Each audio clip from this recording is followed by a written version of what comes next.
Hello my all dear friends, कैसे हैं आप सब लोग। This is Excellent Coaching Classes here and you are almost welcome in your own YouTube channel Excellent Coaching Classes. कैसे हैं friends आप सब लोग। होपफुली सो आप सब लोग ठीक होगे और पढ़ाई कर रहे होगे। तो फ्रेंड्स, जैसा आपको पता है, मैं आपको हर एक सब्जेक्ट्स के सॉल्यूशंस दे रही थी in a best way, in a best and shortest and simplest way. मैंने आपको कॉमर्स के लेसन्स कंटिन्यूसली दे रही हूँ और साथ साथ मैंने बीएड की भी सीरीज स्टार्ट करी थी कुछ दिनों से, क्योंकि बीएड के एग्जाम्स काफी नियर अबाउट थे। तो आज की भी मेरी वीडियो बीएड स्टूडेंट्स के लिए ही है, जो कि है हमारी बुद्धिस्ट एजुकेशन के ऊपर, जो कि है आपका बीएड फर्स्ट ईयर का subject of contemporary India and education का। तो बुद्धिस्ट एजुकेशन इसका सब टॉपिक है। ये चैप्टर 1 का है, ओरिजिन ऑफ इंडिया का। इससे पहले की वीडियोस देखने के लिए आप मेरे चैनल को सब्सक्राइब करिए और बेल आइकन दबाना बिल्कुल ना भूलिए, जिससे आपको हर एक न्यू अपडेट मिलती रहे और आप अपनी पढ़ाई का लॉस ना करें। तो friends, let's begin our video. Friends, आज की मेरी वीडियो है आपकी बुद्धिस्ट एजुकेशन के ऊपर। बुद्धिस्ट एजुकेशन आपको मैंने इससे पहले वैदिक एजुकेशन के बारे में बता दिया। फ्रेंड्स, एक बात मैं आपको पहले बता देती हूँ वीडियो स्टार्ट करने से पहले, कि जो हमारा ओरिजिन ऑफ इंडिया था, मतलब जो हमारा एंशियंट इंडिया था, जो हमारा एजुकेशन सिस्टम, जो हमारी प्री इंडिपेंडेंस, मतलब आज से ऑलमोस्ट 400 ईयर्स अगो पढ़ाया जाता था, वो हमारा बेसिकली आपकी पर्चर्स के बेस्ड पे था। पर्चर्स कौन होते थे, मतलब धार्मिक था। धार्मिक किताबों के अनुसार, ग्रंथों के अनुसार उसमें एजुकेशन प्रोवाइड करवाई जाती थी। तो इससे पहले का टॉपिक था आपका वैदिक एजुकेशन। मैंने आपको वैदिक एजुकेशन की वीडियोस, उसके merits, demerits, features, utilities, suitability सब ऑलरेडी अपलोड कर दिया। आप मेरे चैनल पे जाके देख सकते हैं। आज मैं आपके लिए लाई हूँ बुद्धिस्ट एजुकेशन। ये भी हमारी second form of ancient education है। फर्स्ट फॉर्म हो गई वैदिक एजुकेशन, सेकंड है बुद्धिस्ट एजुकेशन, फिर आपकी थर्ड आएगी मेडिवल एजुकेशन। वो मैं आपको अपकमिंग वीडियोस में बताऊंगी। तो आज की हमारी है ये बुद्धिस्ट एजुकेशन के बेस्ड पे। स्टार्ट करते हैं। पहले हम बुद्धिस्ट एजुकेशन है तो ये गौतम बुद्धा के ऊपर होगी। तो पहले हम गौतम बुद्धा के बारे में जान लेते हैं, ये कौन थे। फ्रेंड्स, मैं आपको बता दूं, ये गौतम, पहली बात बुद्धिस्ट एजुकेशन आपके गौतम बुद्धा के ऊपर थी। और गौतम बुद्धा आपके ग्रेट पर्चर थे। पर्चर कौन होते हैं, एक होता है आपके टीचर, जैसे मैं हो गई और लोग हो गए टीचर, ठीक है। इनका क्या मोटिव होता है, टीचिंग देना। बट ये आपके पर्चर होते थे। पर्चर्स होते हैं आपके रिलीजियस गुरु। रिलीजियस गुरु जैसे आपके मंदिर के पंडित हो गए, या आपके एक चर्च के फादर हो गए, ये आपके रिलीजियस गुरु कहलाते थे। मतलब ये आपको टीचिंग तो देते थे, लेकिन आपकी रिलीजन को, जिस पे रिलीजन को आप बिलोंग करते हो, जैसे बुद्धिस्ट एजुकेशन है, बुद्धिज्म एक अलग आपका रिलीजन है, जिस पे रिलीजन को आप बिलोंग करते हो उस रिलीजन के अकॉर्डिंग आपको एजुकेशन प्रोवाइड करवाते थे। तो पर्चर का मतलब होपफुली से आपको समझ आ गया, वो धार्मिक गुरु जो आपको एजुकेशन रिलीजन्स के अकॉर्डिंग करवाते थे। ओके फ्रेंड्स, फिर ये आपके ग्रेट पर्चर थे और एजुकेशनलिस्ट भी थे। अब एजुकेशनलिस्ट का क्या मतलब हुआ, मतलब ये अपने एजुकेशन को प्रोवाइड करते थे by considering religious development in a child. एक चाइल्ड का रिलीजियस डेवलपमेंट करवाने के साथ साथ ये जो थे आपके एक एजुकेशनलिस्ट इसलिए थे क्योंकि ये आपकी अदर फॉर्म ऑफ एजुकेशन भी हेल्प करते थे करवाने के लिए। अब ये बेस्ट नोन थे अपने एजुकेशन बेस्ड ऑन पीस के लिए। आपने ये philosophical and sociological aspects of education, जो आपका सेकंड बीएड का सब्जेक्ट है, उसके में आपने टॉपिक पढ़ा होगा, चैप्टर नंबर 5 है आपका पीस एजुकेशन, ठीक है। अगर नहीं पढ़ा तो मैं आपको इसकी भी वीडियोस अपने, जब ये सब्जेक्ट खत्म हो जाएगा तो उसमें डाल दूंगी। पीस एजुकेशन क्या होता है, पीस एजुकेशन एक ऐसी एजुकेशन होती है, पीस मतलब शांति, मतलब वो एजुकेशन जो करवाई जाए by considering the harmony of the students. मतलब एक ऐसी एजुकेशन करवाई जाए जो स्टूडेंट्स की harmony. What is the meaning of harmony, harmony means उनकी शांति, उनके अकॉर्डिंग नॉन वायलेंस के पाथ पे चलते। जैसे महात्मा गांधी थे ना, नॉन वायलेंस के पाथ पे चलना सिखाते थे, ऐसी वो भी एजुकेशन वो करवाते थे जो आपकी पीस को कंसीडर करे। ओके फ्रेंड्स, अब अगर हम और इनके बारे में देखें तो ये है कि उनका ओरिजिनल नाम सिद्धार्थ था। गौतम बुद्ध का ओरिजिनल नाम सिद्धार्थ था। बाद में उनके गुड वर्क्स और बेस्ट डीड्स को देखते हुए उनका नाम गौतम बुद्ध पड़ गया था। फिर उन्होंने बहुत ज्यादा मेडिटेशन की थी एक ट्री के नीचे, जिसका नाम बाद में पड़ गया बोधि ट्री। बोधि क्यों? वो एक सिंपल ट्री था। उन्होंने उस ट्री के नीचे अपनी मेडिटेशन की, ध्यान लगाया, तपस्या की, उसके बाद उसका नाम बोधि ट्री पड़ गया। बोधि मतलब गौतम बुद्धा, बुद्ध बोधि, तो वो बोधि ट्री पड़ गया उसका नाम। जो इनके एजुकेशन की मेन फीचर्स है वो मैं अभी आपको आगे बताती हूँ। ये था उनके बारे में। एक चीज मैं आपको और बता देती हूँ, गौतम बुद्ध एक बहुत बड़े पर्चर तो ऑलरेडी थे, वो एजुकेशनलिस्ट भी बनना चाहते थे, जिससे उनके बनाए हुए सिद्धांत, उनके बनाए हुए प्रिंसिपल्स आगे बच्चों तक पहुंच पाए। इसके लिए उन्होंने क्या किया, उन्होंने अपने मैरिटल लाइफ को सेक्रीफाइस कर दिया। उन्होंने काफी कम एज में, at the age of almost 20 to 25, उन्होंने मैरिज भी की, और मैरिज करके उनके सन भी थे। फिर भी उन्होंने मैरिज छोड़ दी और उन्होंने संन्यास ले लिया। क्यों ले लिया? क्योंकि उन्हें एक पर्चर बनना था, एक एजुकेशनलिस्ट बनना था, एक धर्म गुरु बनना था, अपने रिलीजन को आगे ले जाना था और उससे एजुकेशन को प्रोवाइड करनी थी। इसलिए in a very short age, in a very less age, he have declined his marital life. Okay friends, तो ये गौतम बुद्धा के बारे में था। अब मैं आपको एक बात बता दूं, और कोई भी अगर टीचर हो वो स्टार्ट करता है डायरेक्ट उसके एम से, उसके मेरिट से, उसके फीचर से, मेथड ऑफ टीचिंग से, रोल ऑफ टीचर के। लेकिन मेरा मोटिव होता है आपको अलॉन्ग विद एक पर्टिकुलर सब्जेक्ट ना समझाना, उस सब्जेक्ट के अंदर बिल्कुल डीप ले जाना। तो ये आपको मैंने इनके बारे में बता दिया। अगर इन केस ऑफ आपको इनका वैसे तो आता नहीं, लेकिन अगर आ जाए लाइफ स्केच लिखने को तो आप उसके बारे में अच्छे से लिख सके। ओके फ्रेंड्स, ये लॉन्ग क्वेश्चन तो आता नहीं, आएगा तो 4 मार्क्स का आएगा, तो 4 मार्क्स के अकॉर्डिंग मैंने आपको एक अच्छा सा क्वेश्चन तैयार करवा दिया। फिर अब हम एम्स देख लेते हैं, क्या क्या उनके मोटिव थे, उनकी एजुकेशन करवाने के क्या क्या ऑब्जेक्टिव्स थे। तो पहला ऑब्जेक्टिव्स था बुद्धिस्ट एजुकेशन का डेवलपमेंट ऑफ पर्सनैलिटी, पर्सनैलिटी को डेवलप करना। देखिए, हर एक बंदे का मोटिव यही होता है जो वो पढ़ा रहे हो, चाहे आज की एजुकेशन में ले लो, चाहे प्रीवियस एजुकेशन में ले लो, चाहे एंशिएंट एजुकेशन में ले लो, चाहे कोई सी भी फॉर्म्स ऑफ एजुकेशन में ले लो, चाहे आपकी वैदिक हो, मेडिवल हो, बुद्धिस्ट हो, या आज की मॉडर्न एजुकेशन हो, यूनिवर्सलाइजेशन हो, कुछ भी हो, सबका मोटिव होता है पर्सनैलिटी को डेवलप करना। अगर आपकी पर्सनैलिटी डेवलप होएगी, अप टू द मार्क होएगी, तभी आप अच्छे से अपनी एजुकेशन का फायदा उठाने के लायक होगे। What is personality? क्या होता है पर्सनैलिटी? अगर एक बंदा कहे मेरी पर्सनैलिटी बहुत अच्छी है, बट उसे पता भी नहीं होना चाहिए what is the meaning of personality. ये भी आपका पूरा एक चैप्टर है आगे जाके, तो मैं आपको भी वो आगे डीपली बताऊंगी। अभी मैं आपको थोड़ा सा इन शॉर्ट बता देती हूँ। जो पर्सनैलिटी होता है वो एक वर्ड से मिलके बना है, परसोना। परसोना मतलब होता है आर्टिफिशियल फेस और आर्टिफिशियल मास्क। मतलब हर एक बंदे की वो स्पेसिफिक क्वालिटीज, वो स्पेसिफिक ट्रेट्स, वो स्पेसिफिक थिंग्स को डेवलप करना जो एक बंदे में स्पेसिफिक हो। मतलब एक बंदे की क्वालिटीज को एनहेंस करना और उससे उसको प्योर फुल बेनिफिट प्रोवाइड करने की टेक्निक को कहते हैं हम डेवलपमेंट ऑफ पर्सनैलिटी, जो होती है आपकी बुद्धिस्ट एजुकेशन का वन ऑफ द एम। समझ आ गए फ्रेंड्स?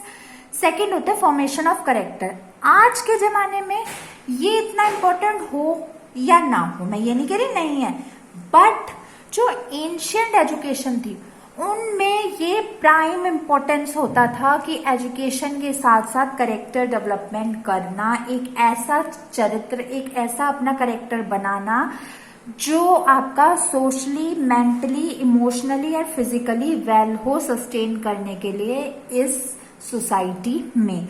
मतलब अपने कैरेक्टर को इतना अच्छा बनाना कि वो अच्छे से आपकी सोसाइटी में फिट हो सके, ये इसका मेन मोटिव हुआ करता था एम्स ऑफ बुद्धिस्ट एजुकेशन का।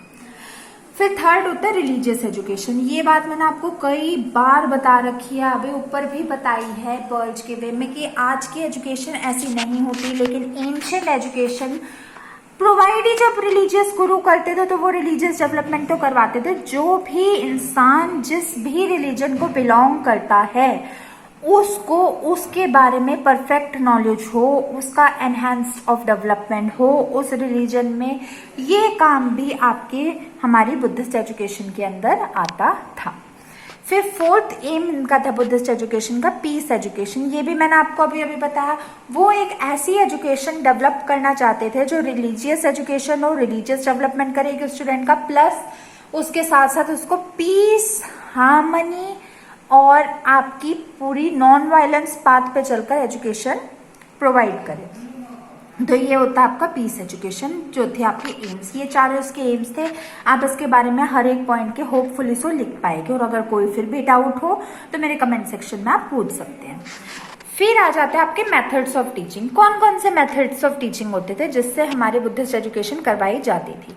पहला था वर्बल मेथड। वर्बल मेथड में मतलब जो स्टूडेंट और टीचर है वो अपने वर्बल, जैसे मैं बोल रही हूँ और आप लोग सुन रहे हैं, ये एक वर्बल मेथड ऑफ टीचिंग है। वैसे मेरा तो वर्बल कम रिटर्न है, मतलब रिटर्न भी होता है, बट एक मेथड होता है सिर्फ बोलना, सिर्फ लेक्चर्स हो, रिटर्न वर्क ना हो, तो वो टीचिंग होती थी बुद्धिस्ट एजुकेशन में। सेकंड होती थी डिस्कशन। डिस्कशन में क्या होता था, आजकल तो जीडीस होता है, ग्रुप डिस्कशन होगा, वैसे डिस्कशन में होता है कि एक टॉपिक पे चर्चा करना। जैसे आज हम बुद्धिस्ट एजुकेशन के बारे में पढ़ रहे हैं, तो पहले सारे बच्चों के व्यूज लेना, आप क्या जानते हो, आपको इसके बारे में क्या पता है, क्या इसके मेरिट्स है, क्या इसके डिमेरिट्स है, इस बारे में पता लगाने का काम भी हमारा डिस्कशन में मेथड में आता था, और बुद्धिस्ट एजुकेशन इसे एनकरेज करते थे। थर्ड आता है एविडेंसेस। एविडेंसेस क्या होता है, देखो हमें कैसे पता चला कि बुद्धिस्ट एजुकेशन एंशिएंट टाइम में होती थी, वैदिक एजुकेशन होती थी, मेडिवल एजुकेशन होती थी, हमें कैसे पता चला? एविडेंसेस से। एविडेंसेस मतलब होता है प्रूफ्स, और ये प्रूफ्स हमें कैसे मिले? हमने पुराने जमाने के ग्रंथ पढ़े, बुक्स पढ़ी, उनकी रिलीजियस टॉक्स पढ़े, उनकी रिलीजियस उस टाइम के जो मॉन्यूमेंट्स थे, स्क्रप्चर्स थे, उनके बारे में पढ़ा, तो हमें पता चला इसके क्या एविडेंसेस हुए। तो एविडेंसेस एजुकेशन वो एजुकेशन का मेथड होता है टीचिंग में जिसमें एक प्रूफ लो, एक चीज लो, और उसके ऊपर फिर एजुकेशन को प्रोवाइड करो। मतलब अपनी एक स्पेसिफिक चीज के ऊपर एजुकेशन प्रोवाइड करना by the help of proof is included in your Buddhist education teaching. Okay friends. फिर टूर्स मतलब अलग अलग जगह बच्चों को लेके जाना और वहां की जो स्पेसिफिक चीज है वो बच्चों को समझाना। मतलब हर एक जगह टूर पे लेके जाना। पिकनिक, आजकल इसका एक्सर्शन और पिकनिक नया नाम हो गया, पहले टूर्स पे लेके जाया करते थे जिससे हर एक तरह का डेवलपमेंट हो सके बच्चों को, बच्चे लाइव चीजें देख के समझ सके, पढ़ सके, और जो डाउट्स हो वो उनके टीचर्स क्लियर कर देते थे। फिर होता है कॉन्फ्रेंसेस। आजकल भी जैसे होती है कॉन्फ्रेंसेस मतलब होता है एक साथ कई सारे बच्चों को लेना और उनके डाउट्स को क्लियर करना with the help of a instructor और अ टीचर। ये भी इनका वन ऑफ द मेथड था। और लास्ट हो गया आपका मेडिटेशन। फ्रेंड्स, मेडिटेशन जैसे मैंने आपको बताया था, इन्होंने बौद्धि ट्री के नीचे मेडिटेट की थी। वैसे तो ये सारे मेथड थे उनकी टीचिंग के, आपके verbal discussion, evidences, tools, conferences, meditation, but लेकिन जो उनका बिगेस्ट मेन कहते हैं फॉरमोस्ट वे था एजुकेशन का, वो आपका मेडिटेशन ही था। वो अपनी एजुकेशन बेसिकली मेडिटेशन के वे में करते थे, सिखाते थे, क्योंकि अकॉर्डिंग टू हिम, उनके अकॉर्डिंग मेडिटेशन एक सबसे आसान और सबसे परफेक्ट तरीका है आपके एजुकेशन को प्रोवाइड करने का। तो उनकी एजुकेशन मेडिटेशन के वे में भी प्रोवाइड हुआ करती थी। ओके फ्रेंड्स, फिर आ जाते हैं हम इसके मेरिट्स पे। मेरिट्स क्या होते हैं, क्या क्या एडवांटेजेस होते हैं बुद्धिस्ट एजुकेशन के? First, to enhance development in religious intellect and moral aspects. मैंने आपको रिलीजियस डेवलपमेंट बता दिया कई बार ऊपर भी, और यहाँ पे मेथड्स में भी ये वही है। इंटेलेक्चुअल मतलब इंटेलिजेंस को डेवलप करना। आपकी जितनी भी इंटेलिजेंस स्किल है उन्हें डेवलप करने के भी मेथड को बुद्धिस्ट एजुकेशन में ही आता है। फिर मॉरल, आपकी मॉरल वैल्यूज को डेवलप करना का भी एम आपका बुद्धिस्ट एजुकेशन का ही था। नेक्स्ट होता है to enhances the attitude of people towards education. बच्चों के नजरिए को बदलना एजुकेशन के लिए भी बुद्धिस्ट एजुकेशन के ही वन ऑफ द पार्ट था। मतलब हर एक बच्चे को मोटिवेट करना कि वो आके एजुकेशन को गेट करे, और एजुकेशन के इम्पोर्टेंस को बताना भी हमारी बुद्धिस्ट एजुकेशन में आता था, इसलिए ये इसका बिगेस्ट एडवांटेज कहलाया जाता है। थर्ड होता है education was important in the काम एनवायरमेंट। ये तो आपको गुरुकुल में भी मैंने अपने प्रीवियस वीडियो में बताया था, ये बात आपके यहाँ पे भी है। एजुकेशन प्रोवाइड करी जाती थी in the serene lap of nature. Nature की गोद में एजुकेशन प्रोवाइड करवाई जाती थी। गुरुकुल्स बनते ही ऐसे थे जो जहां ग्रीन एनवायरनमेंट, ग्रीनरी और सब कुछ काम, शांतिपूर्ण एनवायरनमेंट हो। ओके फ्रेंड्स, फिर होता है teachers were held in high esteem. What is esteem? Esteem मतलब होता है आदर सत्कार करना, आदर सत्कार करना। तो इसका क्या मतलब हुआ कि मतलब आप टीचर्स के आदर को रिस्पेक्ट करना एक बिगेस्ट एडवांटेज कहलाया जाता था आपके बुद्धिस्ट एजुकेशन का। मतलब स्टूडेंट्स को टीचर की रिस्पेक्ट करनी होती थी। फिर होता है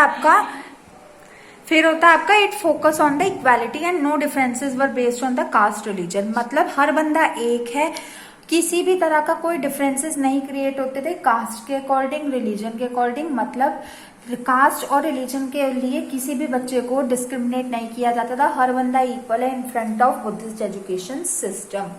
नेक्स्ट है women were assigned high position in the society. इसी वजह से बुद्धिस्ट एजुकेशन सबसे ज्यादा इंपॉर्टेंट एजुकेशन सिस्टम आपका कहलाया जाता है, क्योंकि सिर्फ ये ही एक ऐसा एजुकेशन सिस्टम था जिसमें वुमेन्स को हाईएस्ट पोजीशन सोसाइटी में मिलती थी। बाकी उस टाइम पे, आजकल तो ऐसा बिल्कुल भी नहीं है, आजकल वुमेन्स बिल्कुल भी बॉयज से, मैन से कम नहीं है, लेकिन उस टाइम पे वुमेन एजुकेशन की बड़ी डिफिकल्टी होती थी, वुमेन्स को एजुकेशन आसानी से नहीं मिलती थी। लेकिन बुद्धिस्ट एजुकेशन में वुमेन्स एजुकेशन को हाईएस्ट पोजीशन ऑफ सोसाइटी में रखा गया था, इसलिए ये बिगेस्ट इसका एडवांटेज होता है।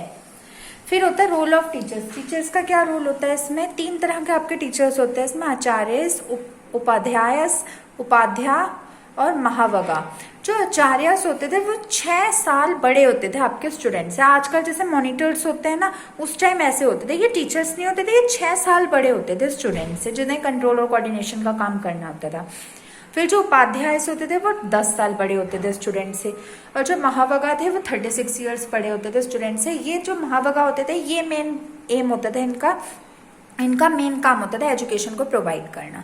और एक बात मैं और बता दूं, ये जो मेन आपका बुद्धिस्ट एजुकेशन होता है उनमें जो टीचर्स होते थे उन्हें भिक्षुक्स कहलाया जाता था। मतलब आचार्य, उपाध्याय और महावगा आपके भिक्षुक्स होते थे, और वो जो भिक्षुक्स होते थे उनमें आचार्य, उपाध्याय और महावगा इस टाइप के थे कि 6 ईयर्स एल्डर, 10 ईयर्स एल्डर और 36 years elder than the students. Okay friends, फिर इतना सारा कुछ पढ़ने के बाद जो हम अपने कंक्लूजन पे निकलते हैं वो कंक्लूजन ये है, बुद्धिस्ट एजुकेशन एम करता था हर टाइप का डेवलपमेंट स्टूडेंट में, but by considering peace in life.